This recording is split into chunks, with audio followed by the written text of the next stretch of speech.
Hello, hello, and welcome back. Hello, welcome. Thanks for joining us. Thanks for joining us. Episode number 21. 21. Super Yes, exciting. our We're, podcast is officially of legal age. yeah, exactly. We should have had some like champagne or something today. Right. Darn, what a missed opportunity. Hold on, I'll be right back. No, just kidding. Welcome to episode 21. My name is Anne McCabe. I am the CEO and a partner here at Curo Private Wealth, and I'm joined as always by my lovely partner, Teresa. Hello, I am Atrisa Roberts, COO and partner here with Anne at Curo Private Wealth. And I have to say, we do A, look like a Christmas tree, and B, I look like I'm in denial that summer is really coming to an end. And you look like you are embracing fall with everything you have. Like you are just screaming fall vibes, and I love it. Listen, I got so excited. The high was about 75, and I'm like, Yes. yes, fall is here. Let's go. Dark colors are back. Yes, it has been beautiful. The weather in the DC area has been I know. gorgeous, like perfect. And yeah, and even chilly in the mornings. It's been like in the 50s. It's been Yeah, jacket weather. So yeah. I'm But here for it. fall is one of my favorite seasons. So very, very. Oh, and I love fall fashion. Very excited. Yes. Yes. Now, are you team pumpkin spice or team not pumpkin spice? No pumpkin Team spice. not pumpkin spice. No, Okay, this is quite a not debate, at you know. all. I think we've gotten a little carried away with everything needing to be flavored with pumpkin spice in I the fall. know But everything. yeah, we got to rein it in. It's time to rein in the pumpkin spice. Yeah, I agree with you. I mean, as you know, I don't drink coffee, so I definitely don't do like pumpkin spice lattes or anything like that. But like, I'm okay with a little bit of pumpkin things here and there, pumpkin muffins, stuff like that. But yeah, Yeah, it's too much. It's yeah, too and much definitely not in my everything pumpkin coffee. spice. But I'm also not a sweet coffee person. I don't put sugar and that kind of thing in my coffee. So it's too much as a coffee drink. I could do okay with a pumpkin spice muffin or cookie once Hmm. or twice, but yeah, never in my Yeah, coffee. yeah, gotcha. Awesome. All right, so today we're going to be talking about something so fun, which is Ooh. mixing taxes and politics, but just stay with us. Stay with us. We will find a way to make this entertaining, I promise. But today's Don't be topic, alarmed. do not run. Please, please do not hit stop. We thought it would be helpful as taxes are one of the main things that the two candidates for president are obviously talking about, at least with respect to financial terms and ideas. Mhm. So we thought it would be helpful to just break down where each candidate stands from a tax perspective so that you can start to think and plan for what that may mean for you. So that is our topic of today. And again, it sounds kind of scary, taxes and politics, but we will try to make it as entertaining and informative as possible. But before we go there, aside from you embracing fall and Mhm. being team no pumpkin spice, what else is going on with you, Atrisa? Not much exciting to report, but fall is all kinds of fun things for me. So college football is back. So it's like I feel like there's so much to do in fall now. Like we went out to a sports bar to watch the Florida State game, even though we lost. My God. Starting the Sorry. season 0 for 2 is not fun. But yeah, that's really been just the gist of it. Just getting excited about sports in the fall, weather in the fall, activities in the fall. I do have one last vacation, like my one last stronghold for summer coming up at the end of September. And then after that, I'll be an official fall girl. But not much else special to report. How How about was you, the Lisa? party? Oh, the party was great. So it was Good. such a beautiful experience to see so much of her family there because I realized I'm not from a super large family. Like we don't have, like none of my aunts or uncles have more than two children each. So to be around a family where people have 15 cousins or 20 cousins, it's such a beautiful experience to me. And my friend had family in from Jamaica, from the UK, from Canada. It was amazing. The weather was okay. It wasn't super Yeah. hot on Saturday. The mosquitoes were feasting though, so I was doused Oh, in bug spray. But other than that, it was a really nice time. And of course, I didn't know anybody. It's just nice to be around family and to meet new people. So it was a really fun experience. And the food was that's great, awesome. Yeah. which was Yeah. which was the biggest draw for me. The rum cake was on point. It was absolutely on point. Good. I'm glad to hear. Awesome. Yeah, I'm thanks glad for you had a good asking. time. Yeah, of course. Of course.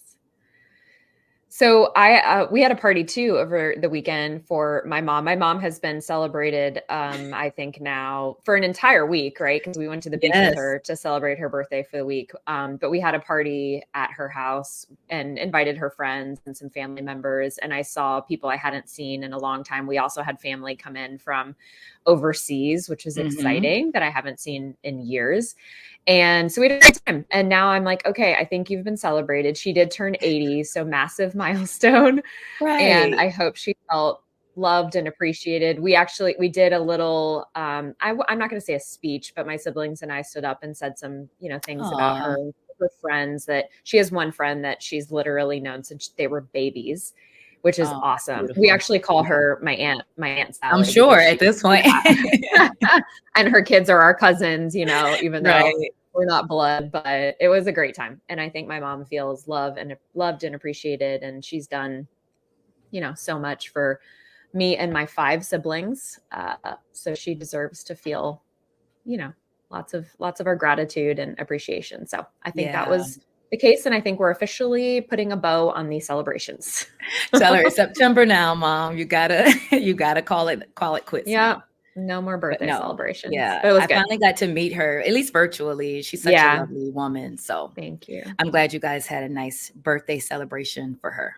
Yeah, thank you. I think she is a wonderful person. Anytime I meet someone, they're always like, "I love your mom. She's Yeah. amazing." I'm like, "I know." So pretty cool. Super Yeah. fun. All right. So with that little catch up, let's go Mhm. into the fun topic of taxes and these candidates. In case you've been living under a rock, we do have a quite large election coming up here in Do we? November. Oh my We God. do.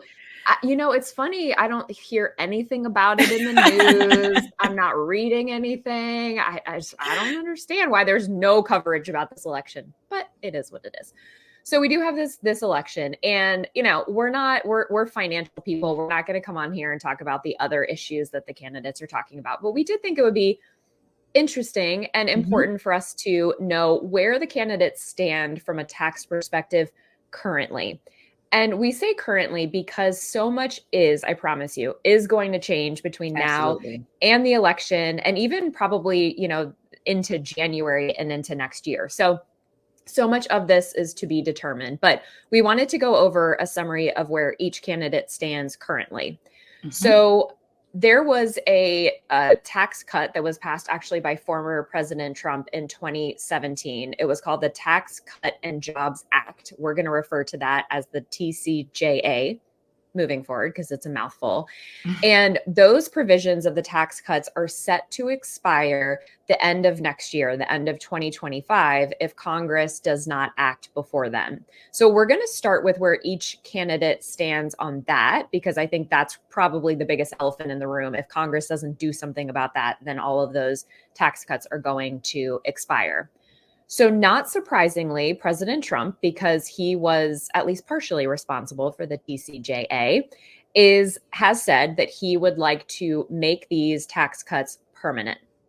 Vice President Harris has said that she would like to make some of the tax cuts permanent, but she has insinuated, hasn't directly said, but has insinuated that she would not want these tax cuts to be in place for any folks making over $400,000. So her kind of line in the sand seems to be $400,000.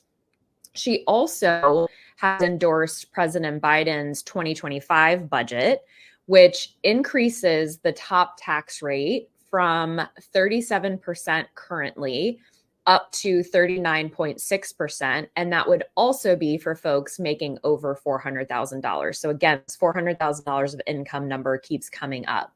Mhm. The same budget that we're talking about would increase Medicare taxes for these same folks making over $400,000 from 3.8% currently up to 5%.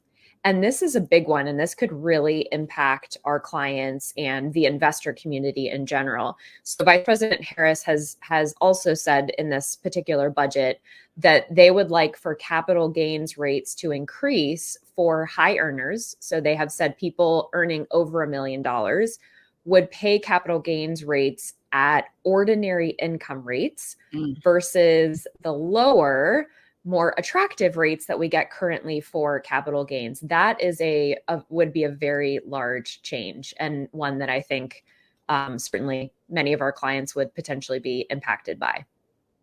Yeah, I think it is a big change. Now, there are not a ton of people in the regular everyday universe that are earning over $1 million a year, but it is a huge change considering that the top, at least from a tax rate perspective, is 20%, right, on capital gains at that highest bracket. Now, of course, that's adjusted, but it would be a huge impact to have those capital gains taxed as ordinary income. I even heard, and I will call it a whisper, but some hinting toward looking for ways to possibly tax unrecognized capital Yes. gains as well, which could Yes. be massive for Yes. investors. So I've got my ears, perked up to hear what comes of that, or if anything starts to materialize, because that does directly impact the work that we do with our clients every day. Yeah, I know. I've heard that too. And Mm-hmm. it's really shocking that that's even on the table. I mean, if you think about it, I think what they're trying to do is kind of go after, quote unquote, the big, like, people like Mark Zuckerberg, right? Who Mm-hmm. is that his first name? Mark Mark, Zuckerberg? yeah. It's like, is it Mark? It's Mark. Zuckerberg, who has tons of his net worth tied up in, Meta, Facebook stock. And so he has this massive amount of wealth, and he can actually take loans against that Mm-hmm. stock. So he doesn't have to pay taxes, but can still get access to sort of using that money. And I think that that's really what they're trying to do, is to make it so that people who have a lot of wealth, at least on paper from an investment standpoint, kind of pay their fair share, quote unquote. But that would be huge. And I don't understand how they would, like, what happens if that investment then goes down, right? So, because we know that stocks don't go to the sky always, they come down too. And so if you pay taxes on this unrealized capital gains and then that stock comes down, what, do you get a credit? Or, I mean, I don't think they've talked about that piece of it. Yeah, and I think that's the part that probably makes me feel that this would be harder to pull off, just because mechanically, how do you make sense of that? I mean, what is it, something at the end of the year, which could be very different from where you were at any point during the year? It just mechanically, it seems hard to actually enforce. But I think even hinting at the idea of it surprised me, because again, how do you enforce that? And to your point, I pay taxes on these huge gains, then the market corrects, I now go down. Are you going to credit me any of those taxes back? I Right. think it just creates a mess of a situation. Yeah, I agree. So we'll see. We'll see about that. So the other thing both candidates have been talking about is eliminating income taxes on tips, which I feel like this has gotten a lot of attention, which is interesting to see. And I think Yeah. most people that I'm reading about anyway, support this.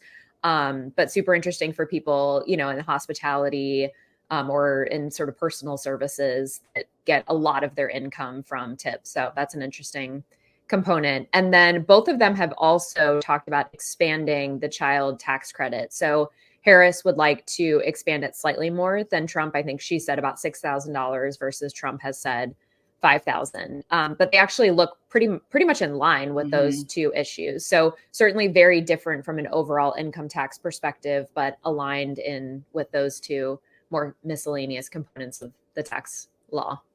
Yeah, I do think that the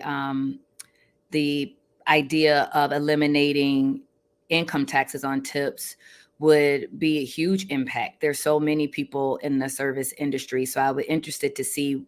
And it's interesting that both candidates actually support it. I mean, it's rare that they are on the same page Yes. about anything Exactly. at this point.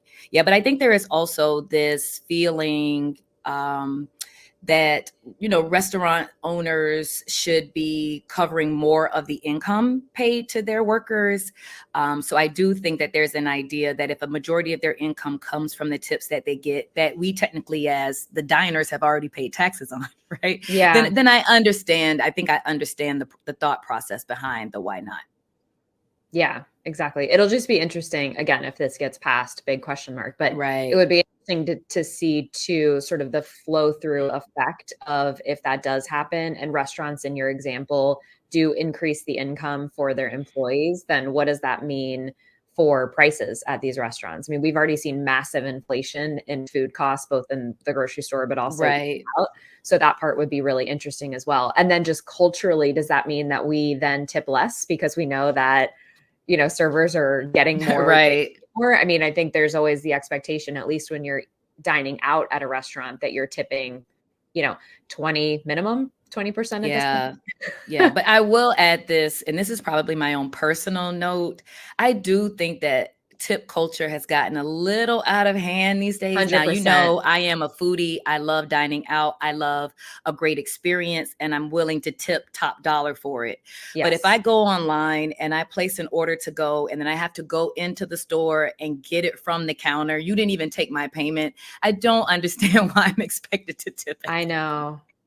And I think that really is overflow from COVID, which I understood being extra generous absolutely. during COVID, but I agree with you. It's one of these things that's become like an expectation now, and you almost feel bad if you don't, but that doesn't, it's not the spirit behind tips, right? To your point, you're supposed to tip when somebody is doing the work for you, right? You're placing the order and picking it up and carrying it to your car, right. So yeah, I totally agree with you, and that may be an unpopular opinion, but I think it's gotten out of hand. Yeah, I have noticed that in DC, that a lot more restaurants now are doing a service surcharge, and I think the idea so that they can spread the tip among the staff, sort of a thing. But then more and more restaurants in the city now have a 3%, a 4% service surcharge to help offset the cost for staffing. So I don't know. We'll see. Yeah, it is very interesting. But I agree. It's fascinating that they agree on anything at this point. Right. So super interesting that both of them are on the same page about that. Yeah. So, Teresa, why don't you talk about some of the more unique tax programs that each of them have? They've both come to the table with some different ideas. Yeah, of course. So, former President Trump is planning a large increase in tariffs on imported goods and wanting to stop taxing Social Security benefits. So right now, for those who are earning Social Security in some way, there is some portion for many people, depending on their other income level, that is taxed on your Social Security benefit. It can be, it might be 50% of your benefit gets taxed, 85% of your benefit gets taxed. But former President Trump wants to eliminate taxation of Social Security benefits. Vice President Harris has a different sort of plan that's unique to her potential administration in aiming to raise taxes on high earners while assisting lower income taxpayers with initiatives like down payment credit for home buyers. So to your point earlier, there's this threshold of high income earners that Vice President Harris seems to be focused on. Over $400,000 is kind of that watermark line. And you get the feeling that the idea is wanting to tax more high income earners to provide more benefits for lower income tax earners. But of course, we'll see how that shakes out.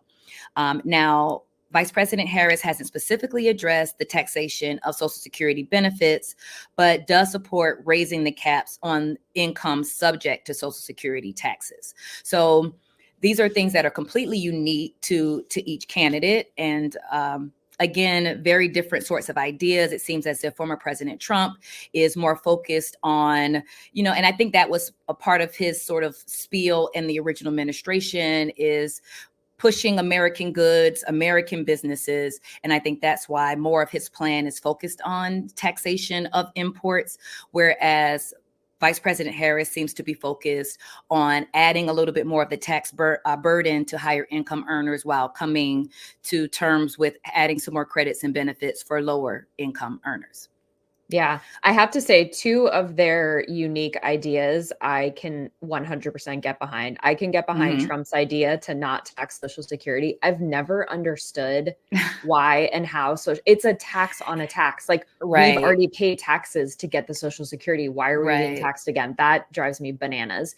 And I think that Harris's idea for the first-time home buyer credit is fantastic, because this market is insane for first-time home buyers. It is virtually impossible, between no inventory, high mortgage rates, and home prices that have appreciated massively over the last few years, how on earth are young people supposed to buy a house right now? So I think it's funny. I think both of those are actually quite good ideas. No, absolutely. that I could get behind. Yeah, I think there, again, to your point, we've been paying, what's the line item? FICA. FICA's been coming out of our paychecks for years and years and years. Like, so I who's do this think FICA?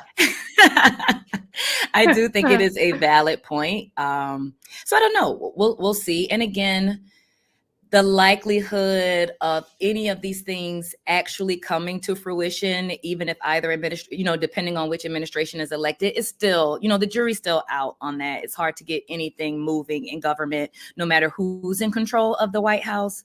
But I completely agree. I think they both have some great ideas and sort of their unique plans. Yeah, absolutely. Yeah. So the other thing that we just want to touch on is some of the key provisions from the TCJA that was passed in 2017 that might expire. And these are some that are focused specifically on individual taxpayers. So one of the biggest things that the TCJA did for individual taxpayers was to double the standard deduction. So in 2017, individual taxpayers saw that standard deduction jump significantly. I want to say before, for an individual or a single filer, I can't even remember the number at this time. It's gotten so big. I think it was about 7,000, 6,500. And then it doubled to like 11. And then, of course, we've been getting sort of an inflation index on that every year. But for some people, that meant that there were things that they were able to itemize that they no longer needed to. So if the TCJA does not become permanent law, we could see the end to those larger standard deductions for individual taxpayers.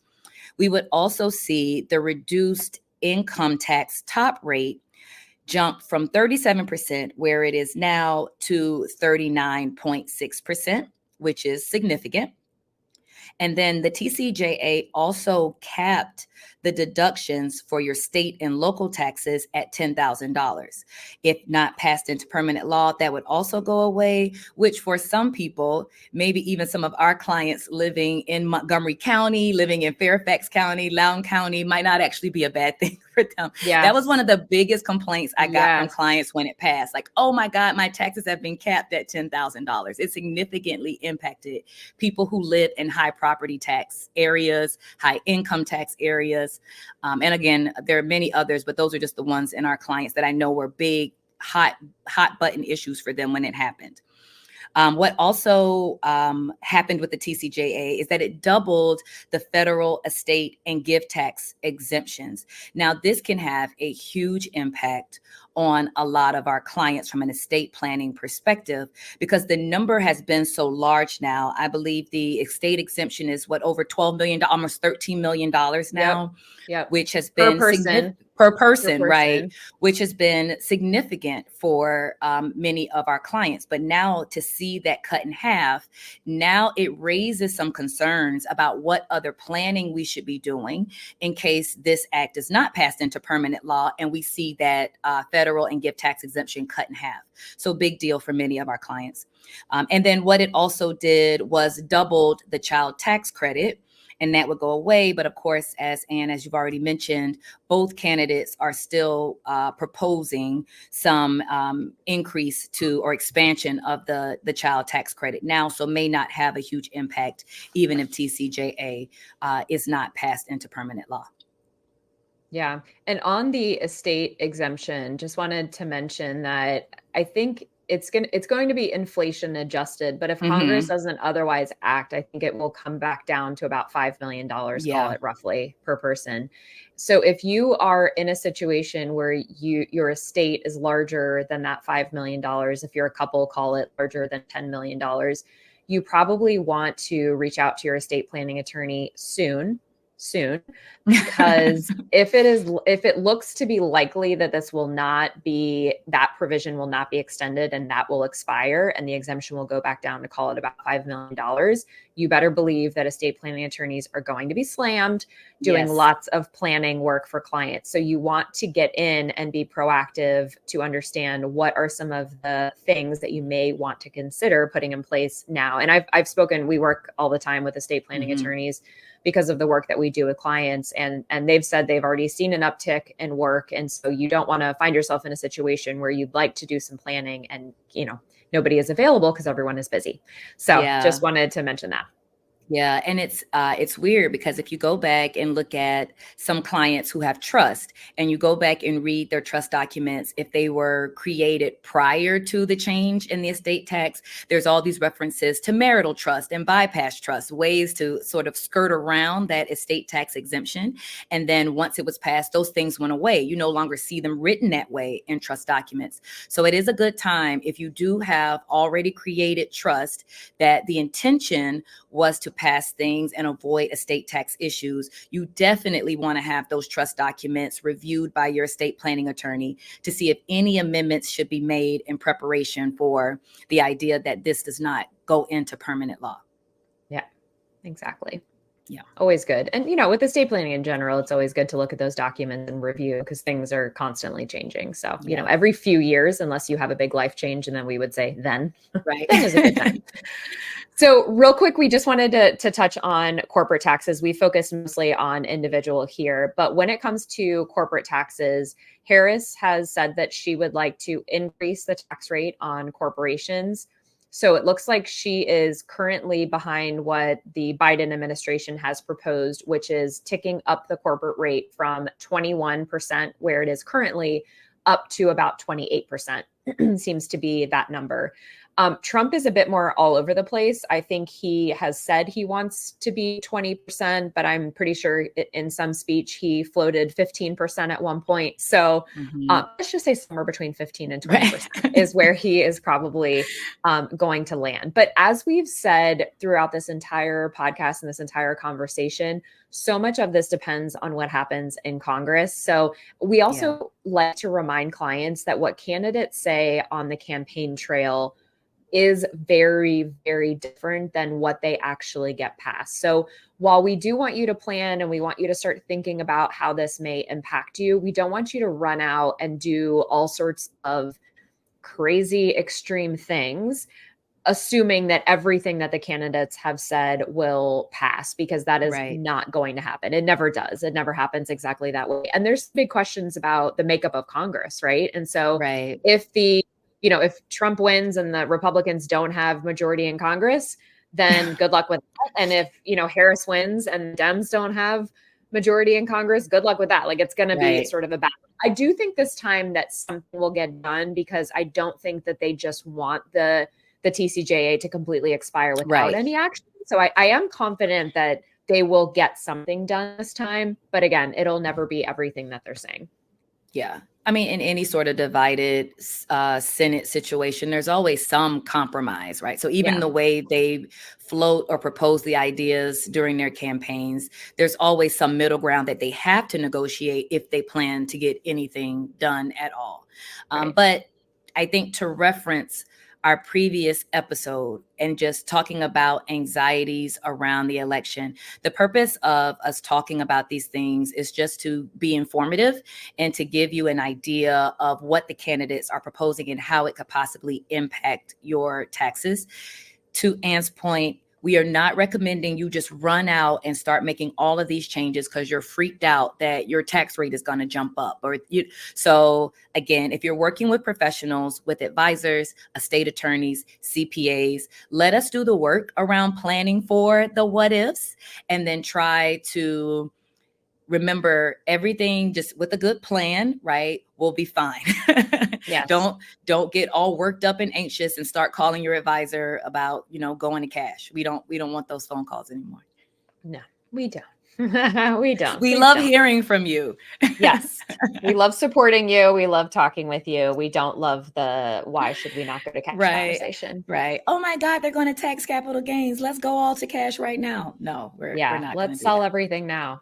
No, let's not do that. Let's not do that. do that. Yeah. All right. Well, I hope that was helpful and, as Teresa said, informative. And, we'll come back on and talk about this again if anything massively changes. And certainly as we get closer to having clarity around what it will look like in the long run. But if you have any questions about your specific situation, you can always reach out to us. Speaking of questions, if you have questions for us, you can send those to podcast@curoprivatewealth.com. We'd like to hear what's on your mind, what questions you have, whether it is about what we were talking about today with taxes or the election or anything else financially related. We'd love to hear from you. If you send us your question and we answer it on our podcast, we will send you an Amazon gift card as a thank you. So again, that email address is podcast@curoprivatewealth.com. So Teresa, what closing thought do you have for us today? I was going back and forth with this because I always struggle with what my closing thought is. I feel like my brain is always racing 1,000 different directions about thousands of different things. But I think one of the things that has been on my mind, and it's probably with a lot of the noise happening around the election and things coming up, is that I really do think that it's important that no matter where you stand on either side of the aisle, that you remember that the person standing across from you is also a human being. They're a human being. They have concerns. They have fears. They're worried about their families, just like you're worried about your families. And I think no matter how we feel about politics or the differences we may have around political ideas, it's just to remember at the heart of the day, we're still people, and we need to be respectful of one another and kind to one another. And we can have differing opinions and still get along and still connect. So, when we started this podcast and we're talking about, we know this is a hard subject, around politics and taxes. It shouldn't have to be, right? We should be able to have very healthy debates on the things that we stand on different sides of and still have respect and compassion for one another and why we feel the way we do about certain things. So as we go into fall and we go into more occasions where you're going to be with family, that's always like the running joke, like my family and being forced to talk about these things. Just remember, we're all just human beings trying to do the best we can for ourselves and for the people that we love. And even if we think of things differently, it doesn't mean at the heart of each of us, it's just wanting to be happy and safe and doing the best that we can. And I think if we keep that at the heart of it, and remember that the person that feels differently from you is not much different from you, then I think that keeps these kinds of conversations very healthy and wholesome and not so divisive and mean. And I think it's important that we stay away from that.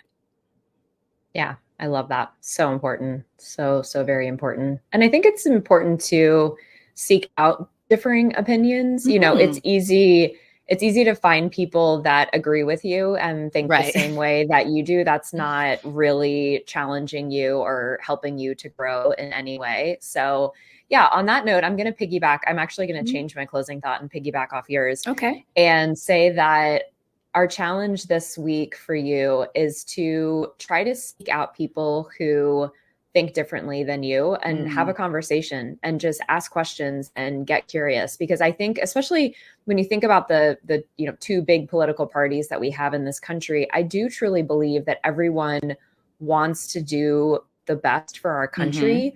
They just think what the path looks like to get there is different. The tools that they believe we should implement to get to where we want to go are different. But I think at the heart of it, they do want the best for our country. And so, yeah, we're going to challenge you to seek out people that have different experiences than you, different opinions, and get curious, ask questions, and you never know. You may learn something that you didn't know before. So yeah. And curiosity creates connection, right? When you're genuinely interested. And I think that's what it comes down to, right? Not just having debates for the sake of screaming and arguing at one another, but really curious and wanting to understand what people's thoughts about things are, maybe even what experiences inform that, right? Because we all come into life through some filter. We go through life through our own filters. And I think really being curious about that, to Anne's point, is, a good way to grow and stretch yourself and challenge yourself to see things differently. Yeah, absolutely. Absolutely. All right. Well, thank you again for joining us for another episode of Living Richly with Curo. I've already mentioned the questions, but we'd also love a review, a rating. So wherever you are watching us or listening to us, please let us know what you enjoyed about the episode. Please give us a 5-star review because that will help more people find our podcast. And if you have had a conversation recently with someone where they were like, oh my gosh, what's going to happen to my taxes when either candidate becomes president, please share this episode with them. You can, share on YouTube or on Apple or Spotify, wherever you are listening. So thanks again for joining us. We'll see you back here next week. Until then. Thanks so much. Live richly.